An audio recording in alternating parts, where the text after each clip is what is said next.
now the main event, MJF, AEW World Champion, is going to be defending his title against Bryan Danielson. You all know the dealio here, 60-minute Iron Man match. I'm very stoked for this. This match is hot. I'm into it. I think the build was fantastic. It is consistent with MJF. He is one of the best developed wrestlers as far as character, personality that there is out there. He's layered and nuanced. And I dissected a little of what MJF is all about on a recent article over on voicesofwrestling.com, which you should check out. Is this I'm writing again? And one of the things that I mentioned is that MJF, part of his bag of tricks, is trying to get the audience feel bad for him so that he can play mind games with his opponent. And he did it again this week. This is because he's insecure. Because he's jealous. He is a petty, petty little man who always feels he has to punch higher than his station for people to get to like him, to respect him. He pretends, he will tell you it doesn't bother him, but it is always his impetus.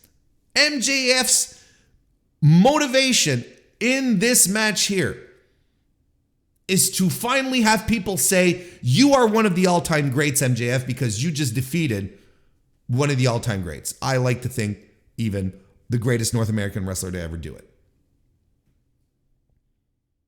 Because to him, he's going to be, that's going to be something that cannot be denied.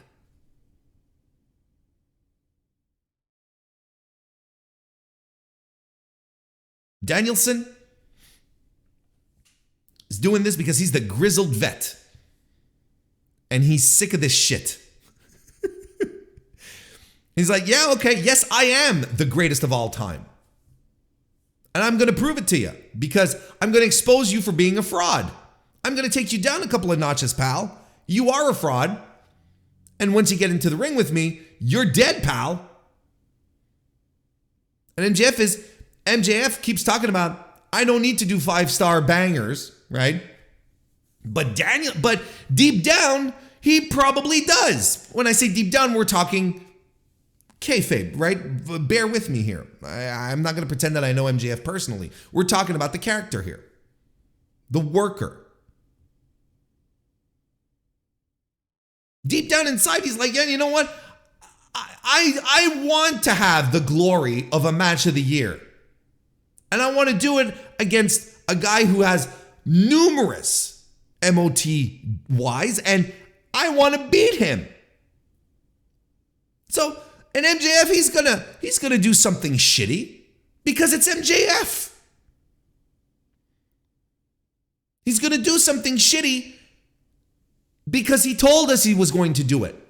That promo that he did after winning the title, he explained to us in detail what heel champion booking is like. He told us, he literally laid it all out before us and said, hey, this is what I'm doing.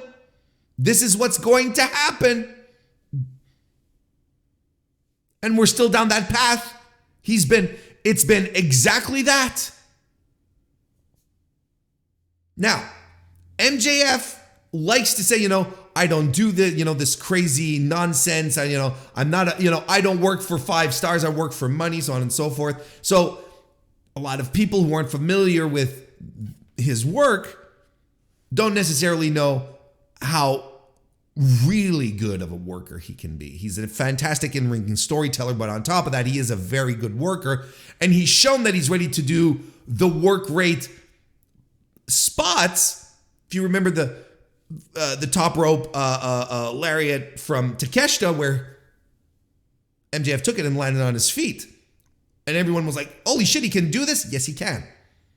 And I think he's going to take this opportunity nonetheless to surprise people and not just go down I I'm not a work rate guy. I think we're going to see things that haven't been available to us in AEW in regards to MJF.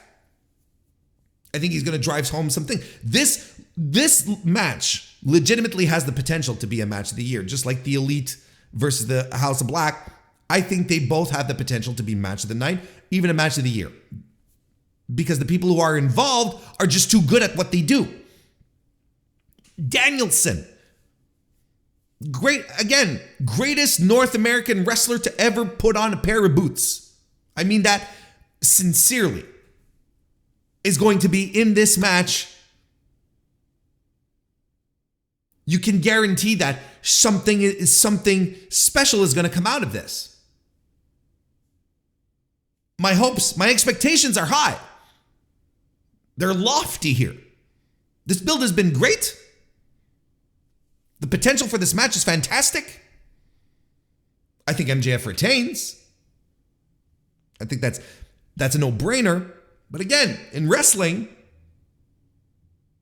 sometimes it's not about it's not the destination that counts. It's the journey. And this journey has been outstanding. Just outstanding stuff. And these are master storytellers.